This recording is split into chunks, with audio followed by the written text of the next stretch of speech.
24-с 25 оны хичээлийн жилд манайх 376 80-аад хүүхэд одоо хамруулж ажиллаж байгаа.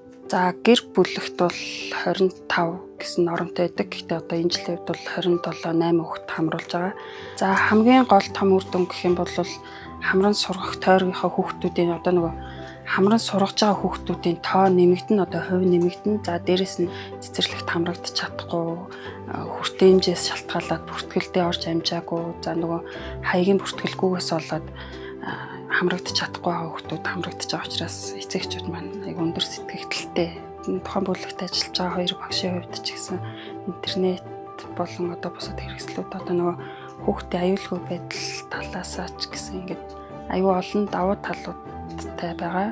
За тэгээд хүүхдийн нөгөө агаарын өөрсдөө багш нар маань хэмжээд тэндээсээ хяналтаа хийгээд тохируулаад явцдаг. За нэгдүгээрт тийм хоёрдугаарт болохоор агаар сэлгэлтэй хийгээд явцдаг. За мөн зай талбай хэсэгч гэдэг юм үү те ерөнхийдөө аюу олон давуу тал ажиглагдаж байгаа.